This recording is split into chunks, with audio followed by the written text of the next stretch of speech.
Hello everyone, welcome to अक्सिरा with doctor Akanksha. आज की वीडियो उन मेडिकल एस्पिरेंट्स के लिए बहुत इंपॉर्टेंट होने वाली है जो अब तक 2 साल तक सिर्फ इसी कन्फ्यूजन में थे कि मेडिकल लाइसेंस क्या है, कैसे मिलेगा, कौन सी कंट्री को हमें ऑप्ट करना है एमबीबीएस के लिए। इतना सारा कन्फ्यूजन, बट कोई भी इसको ऐसे विद गवर्नमेंट लॉज के साथ आपको नहीं दिखा पाया है। But after so many of research, RTI file किया है, डॉक्यूमेंट्स लिए हैं, उन सब के बेसिस पर आज वो पूरे ऑफिशियल प्रूफ्स मैं आपको दिखाऊंगी जहां पर प्रॉपर्ली मेंशन है किस कंट्री में लाइसेंस की वैलिडिटी, लाइसेंस की एलिजिबिलिटी आपको कैसे मिलेगी। सो मेरे साथ वीडियो के एंड तक बने रहिएगा क्योंकि यहाँ पे मैंने कुछ कंट्रीज़ के एग्जाम्पल भी शेयर किए हैं, स्पेसिफिकली वो कंट्रीज़ जिसका कन्फ्यूजन सबसे ज़्यादा 2 साल बना हुआ है सारे स्टूडेंट्स पे। सो मेरे साथ बने रहिए।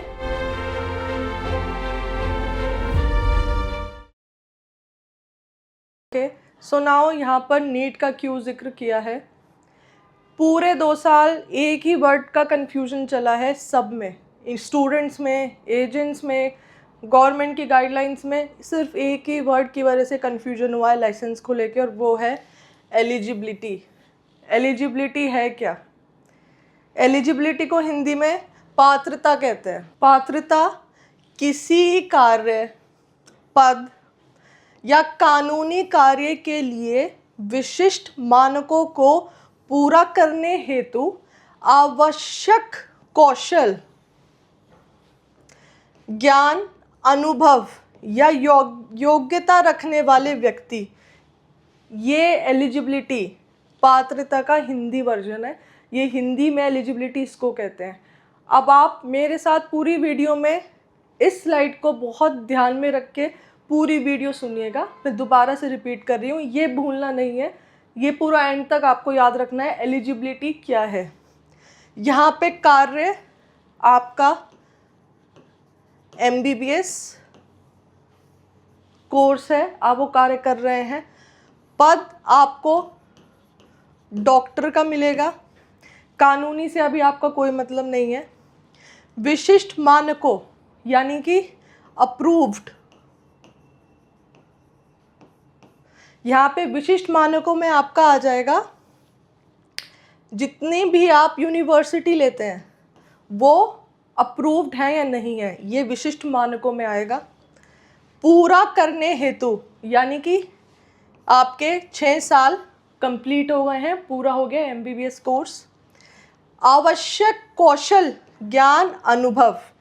कौशल मतलब, ज्ञान मतलब 6 साल के आपने सारे सेमेस्टर एग्ज़ाम्स क्वालिफाई कर दिए हैं। ये आपका कौशल है और ये आपका ज्ञान है जो आपको एमबीबीएस में प्रोवाइड किया गया है सारी यूनिवर्सिटीज़ में, रिकॉग्नाइज्ड यूनिवर्सिटीज़ से। ठीक है। अनुभव, अनुभव आपका हो गया है 1 ईयर ऑफ इंटर्नशिप। इंटर्नशिप का मतलब ये होता है कि आपको पूरे पेशेंट्स के साथ ट्रेनिंग दी जा रही है, आपको एक्सपीरियंस किया जा रहा है, इसको बोलते हैं अनुभव। या योग्यता रखने वाले व्यक्ति, यानी कि इसको समराइज करते हैं। अब आ जाइए, अब यहाँ पे एमबीबीएस अब्रॉड की बात हो रही है इंडियन स्टूडेंट्स के लिए। ठीक है, सबसे पहले हम इंडिया को ही देखेंगे। बाहर जाने से पहले या तो ये सोचिए, सपोज़ मैं इंडियन स्टूडेंट हूँ, एग्ज़ाम्पल के तौर पर मेरे पास 2 ऑप्शंस हैं। अगर मुझे एमबीबीएस करनी है, हाँ मुझे एमबीबीएस करनी है। दूसरा, अब मुझे क्या वापस इंडिया आके ही प्रैक्टिस करनी है या इंडिया वापस नहीं आना है, किसी और कंट्री में ही प्रैक्टिस करनी है, वहीं पर सेटल होना है। 2 ऑप्शंस हैं। पहला ऑप्शन, अगर मुझे इंडिया में ही प्रैक्टिस करनी है तो मुझे इंडिया के हिसाब से प्रैक्टिस करनी होगी, एमबीबीएस कोर्स देखना होगा। दूसरा, मगर मुझे इंडिया के नॉर्म से प्रैक्टिस नहीं करनी है तो जिस कंट्री में मैं सोच रहा हूँ सेटल होने की, मुझे वहाँ के गवर्नमेंट के लॉज फॉलो करने हैं। अब मैंने चूज़ किया है क्योंकि हमारी मेजॉरिटी इंडियंस की है, हमें इंडिया में वापस आके प्रैक्टिस करना है। अब मैंने चूज़ किया है कि नहीं, मुझे इंडिया में प्रैक्टिस करना है। ऑप्शन 2 रिजर्व रखिएगा, ये भी मैं जिक्र करूँगी आगे चलकर। पहले ऑप्शन 1 को लेते हैं। अब सबसे पहला रूल क्या है, अगर मुझे किसी भी कंट्री में जाकर MBBS करनी है तो मुझे नीट क्वालिफाई होना ही पड़ेगा, ठीक है। अगर मैं ये सोचती हूँ कि नहीं इंडिया में नहीं करना है, बाहर कहीं पे सेटल होना है, तो मुझे नीट की कोई भी ज़रूरत नहीं है। मैं नीट क्वालिफाई हूँ, मैं नीट क्वालिफाई नहीं हूँ, नीट बिल्कुल भी ज़रूरी नहीं है। मैं तो किसी और कंट्री में चला जाऊँगा और वहीं पर सेटल हो जाऊँगा, ठीक है। दोनों ऑप्शन में ये सिनेरियो है। अब यहाँ पे बात हो रही है इंडियन स्टूडेंट्स की, तो ये आपकी फ़र्स्ट एलिजिबिलिटी है। MBBS की जर्नी को स्टार्ट करने से पहले आपकी फ़र्स्ट एलिजिबिलिटी नीट को क्वालिफाई करना है, ठीक है। अब नीट को भी क्वालिफाई करने के लिए कौन एलिजिबल है, ये सारे गाइडलाइंस तो आपने ऑलरेडी पढ़ लिए होंगे, यहाँ पे मैं अपना टाइम नहीं हम ख़राब करेंगे। अगर इनमें से जितने भी नीट्स की गाइडलाइन आई हैं, इनमें से कोई भी स्टूडेंट इन गाइडलाइंस के अकॉर्डिंग अगर नहीं सूटेबल है तो वो नीट में भी नहीं बैठ सकता है। ये इसको बोलते हैं एलिजिबिलिटी, यानी कि आप नीट में भी तभी बैठोगे अगर आप उनकी गाइडलाइंस के लिए एलिजिबल हो या नहीं हो। अदरवाइज आपने कहीं से भी सपोज़ कहीं से भी 12th किया है और आप इन गाइडलाइंस में आ ही नहीं रहे हो तो आपकी 12th ही बेकार है। तो पूरी वीडियो में ये जिक्र होगा, अगर आपने कहीं से भी MBBS की है और आप MBBS की डिग्री आपकी वैलिड ही नहीं है, आप एलिजिबल ही नहीं हो उस कंट्री में डॉक्टर बनने के लिए, तो आपने MBBS की पढ़ाई नहीं की है, आपने पता नहीं कौन सा कोर्स पढ़ लिया है, सिर्फ डिग्री में MBBS आ गया है। तो यहाँ पर जितना भी डिटेलिंग होगा, NMC बोल रहा है जितनी भी एलिजिबिलिटी है, अगर तुमने किसी भी कंट्री से MBBS किया है और कोई तुम्हें पढ़ा रहा है तो उस पर हमारे इंडिया का ये गैजेट जो है प्रेशर है कि आपको उस तरह से पढ़ाना है जिससे बच्चा अगर आपकी कंट्री में भी प्रैक्टिस करना चाहे तो वो कर सकता है। ये होती है एलिजिबिलिटी। पूरे 2 साल इस एलिजिबिलिटी को घुमा दिया है पता नहीं कौन सी तरीके से।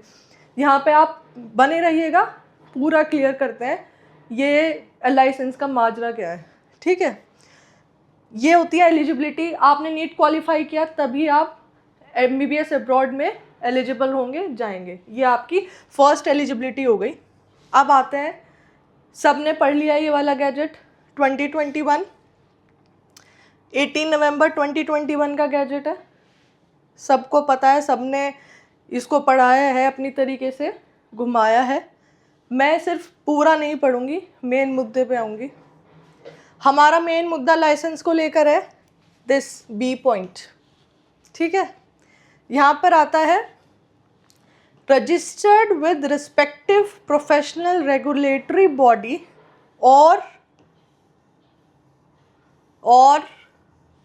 और competent to grant license to practice medicine in their respective jurisdiction of the country in which the medical degree is awarded, at par with the license to practice medicine given to citizen of that country। ये NMC ये बोल रहा है कि हमारे Indian students भी आपकी country के सिटीजन्स के इक्वल होने चाहिए। अगर आपके कंट्री के सिटीजन्स आपके मेडिकल यूनिवर्सिटी में MBBS करने के बाद प्रैक्टिस या फिर पेशेंट्स को क्लिनिकल ट्रेनिंग या फिर हिरार्की मेंटेन कर पाते हैं, तो हमारे इंडियन स्टूडेंट्स को भी सेम करिकुलर पढ़ाया जाएगा जिससे कि वो डॉक्टर की वही वैलिड डिग्री लें जो आपके सिटीजन्स को आपकी कंट्री में मिलेगी। यहाँ पे कन्फ्यूजन सबसे ज़्यादा इन 3 वर्ड्स में आया है, अदरवाइज, कॉम्पिटेंट और। ये जो है ना ये वर्ड, इसका मीनिंग ये होता है an individual possessing the necessary skills, knowledge, experience और qualification required to meet specific standards for a task, position और लीगल एक्शन, ठीक है। कुछ याद आया है? ये अभी मैंने हिंदी में पिछली वाली स्लाइड में समझाया है, अब उसका इंग्लिश में लिख दिया है। पात्रता भी मैंने यहाँ पर समझाई है पूरी हिंदी में। ये किसी कार्य, पद या कानूनी कार्य के एक लिए विशिष्ट मानकों, ठीक है। यहाँ पर यही चीज़ मैंने इंग्लिश में लिख दिया है, individual possessing the necessary skills, knowledge, experience. ठीक है, यानी कि इसका मतलब है एलिजिबिलिटी या तो जो स्टूडेंट है वो रिस्पेक्टिव प्रोफेशनल रेगुलेटरी बॉडी, यानी कि जाने से पहले यूनिवर्सिटी कहाँ कहाँ से रिकॉग्नाइज्ड है, क्या रेगुलेशन है, कौन सी गवर्नमेंट से अप्रूव्ड है, ये चेक करना आपकी जिम्मेदारी है, ये तो है ही है। ठीक है, उसके बाद एलिजिबल होना चाहिए, स्टूडेंट एलिजिबल होना चाहिए उस कंट्री में प्रैक्टिस करने के लिए। ठीक है, अब बात आती है किस कंट्री में प्रैक्टिस करने के लिए एलिजिबल होता है। अब हर कंट्रीज़ का अलग अलग नॉर्म्स है। रशिया जा रहे हैं, उज़्बेकिस्तान जा रहे हैं, जॉर्जिया जा रहे हैं। सबसे ज़्यादा ट्रेंड में सबको पता है कन्फ्यूजन कहाँ हुआ लाइसेंस को लेकर, सब कंट्रीज़ का आएगा यहाँ पर। अब वहाँ पर क्योंकि यहाँ पे मेंशन है सिटीज़न ऑफ दैट कंट्री, यानी कि सपोज़ आप रशिया में जा रहे हैं तो रशिया के जो नागरिक हैं, जो रशियन बच्चे होंगे, उनके समान ही उनको लाइसेंस टू प्रैक्टिस मिलना चाहिए। अब रशिया की जो अथॉरिटी है वो जॉर्जिया नहीं है, जॉर्जिया के रूल्स इंडिया में नहीं चलेंगे, इंडिया के रूल्स जॉर्जिया में नहीं चलेंगे, रशिया के रूल्स जॉर्जिया में नहीं चलेंगे, जॉर्जिया के रशिया में नहीं चलेंगे। हर कंट्री अपने अलग नॉर्म्स पर चलता है। अब उन कंट्रीज़ के नॉर्म्स क्या क्या हैं प्रैक्टिस के रिगार्डिंग, ठीक है, तब हम इस गैजेट पे वापस आएंगे। यहाँ पर ये ध्यान रखिएगा, एनएमसी एलिजिबिलिटी बोल रहा है, ये नहीं मांग रहा है कि आप सब कुछ, सारे एग्ज़ाम सब कुछ देकर फिर वापस आए मेरे पास प्रूफ दिखाने के लिए। आप जैसे एमबीबीएस में एडमिशन लेने से पहले नीट क्वालिफाई करना आपकी एलिजिबिलिटी होगी, वैसे ही आपको इंडिया वापस आने के बाद इंडिया के लाइसेंस एग्ज़ाम, जिसको हम एफएमजी नेक्स्ट भी कहेंगे, उनमें बैठने के लिए आपको एलिजिबल होना ज़रूरी है उस कंट्री में प्रैक्टिस करने के लिए। सारा मुद्दा यही है। अब यूएसएमएलई का सबको पता है, ठीक है। अब यहाँ पे सीन होता है, सपोज़ मैंने रशिया से एमबीबीएस किया है, अब रशिया से एमबीबीएस तो मैंने कर लिया, अब मेरे पास दो ऑप्शन है।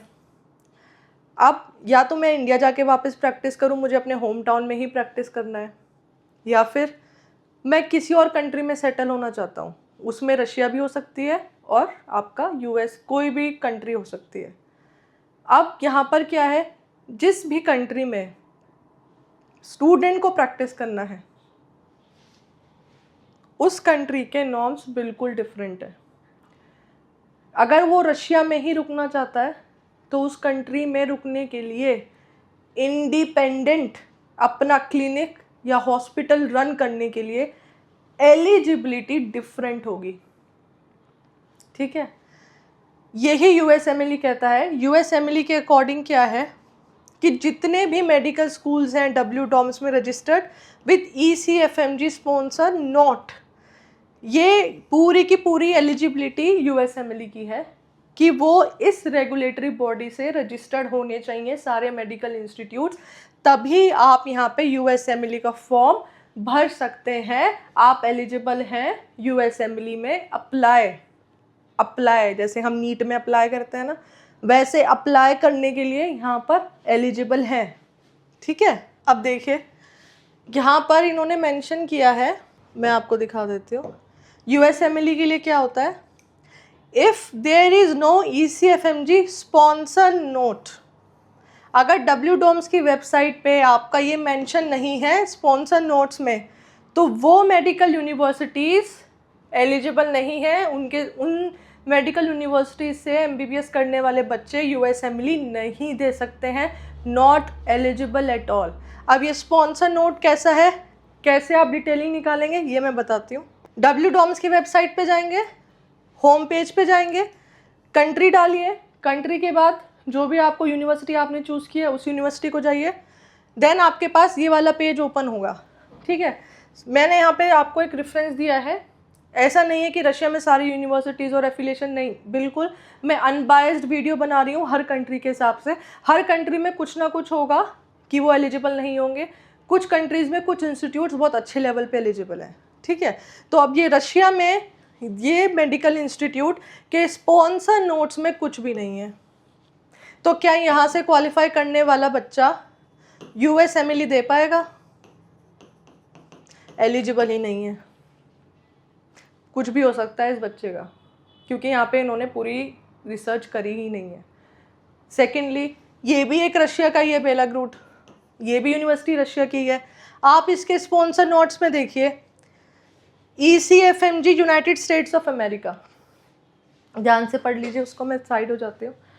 ये भी रशिया की यूनिवर्सिटी है एंड ये भी रशिया की यूनिवर्सिटी है। एक नॉट एलिजिबल है और एक आपको पूरी एलिजिबल मिलेगी, ECFMG United states of America, जिसका हमने अभी USMLE का एलिजिबिलिटी क्राइटेरिया देखा है, ठीक है।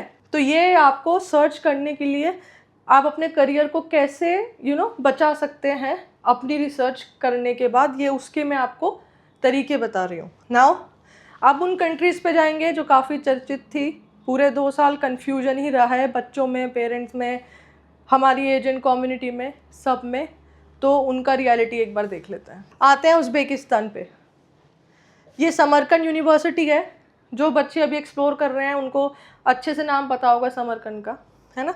उज़्बेकिस्तान में बहुत नोन यूनिवर्सिटी है। यहाँ पे मेरा ये लेटर दिखाने का आपको मोटिव ये है कि कंट्री खुद रिस्पॉन्सिबल है अपनी MBBS के नॉर्म्स, प्रैक्टिस के नॉर्म्स बताने के लिए उन स्टूडेंट्स को जो वहाँ से MBBS परस्यू कर रहे हैं, और फॉरेन नेशनल्स जिसमें सब आते हैं, इंडिया और बाकी अदर कंट्रीज़ के स्टूडेंट्स भी, इक्वल टू उनके खुद के कंट्री के स्टूडेंट्स, उनके खुद के रेजिडेंट्स। तो उसके लिए इन्होंने क्या निकाला है, this is to see 5 years है followed by 12 years of internship, तो 6 years हो गया है विथ इंटर्नशिप। तो हमारा NMC का नॉर्म्स हो ही गया था 54 months प्लस इंटर्नशिप, ये यहाँ पे डन करता है। Second, this is further inform that as per laws of Republic of Uzbekistan, बोला था ना हर कंट्री अपने अपने नॉर्म्स डिसाइड करती है। MBBS हर एक कोर्स के लिए हर एक नॉर्म्स होते हैं, यहाँ पे MBBS का जिक्र हो रहा है। तो यहाँ पे laws of Republic of Uzbekistan, the degree awarded after the completion of the course will make the student, अब आप खुद ही पढ़िए इस वर्ड को, will make the student eligible, ELIGIBLE, पात्रता, जो अभी पूरा आपको दिखाया था हिंदी में भी इंग्लिश में भी, ठीक है। Will make the student eligible to practice medicine in Uzbekistan and the medical degree is at par with the license to practice medicine given to the citizens of that country. Uzbekistan की Republic ने खुद law निकाला है, उनका law ये है कि जो हमारे कंट्री के सिटीज़न होंगे, हमारे नागरिक होंगे, उनके लिए भी सेम रूल है लाइसेंस टू प्रैक्टिस के लिए जो फॉरेन नेशनल्स के लिए है। सेम पढ़ाई हो रही है, सेम डिग्री वैलिड रहेगी, सेम डिग्री मिलेगी, सेम लाइसेंस टू प्रैक्टिस का हक रहेगा। तो उज़्बेकिस्तान, ये नंबर है कमीशन नोटिफिकेशन का, आप खुद भी जाके देख सकते हैं, 18/11/21 के बाद में ये रिलीज़ हुआ था। तो इसमें वो क्या बोल रहा है कि आपको यहाँ पर सीधा MBBS कंप्लीट कीजिए विद इंटर्नशिप, अनुभव, जो हमने एलिजिबिलिटी में बोला था ना, अनुभव कंप्लीट करने के बाद आप इंडिया आइए, आप वैलिड हैं, आप उस कंट्री में एलिजिबल हो प्रैक्टिस करने के लिए, अब आप इंडिया में FMG में अपीयर हो सकते हैं। तो उज़्बेकिस्तान में कोई भी एग्ज़ाम नहीं है लाइसेंस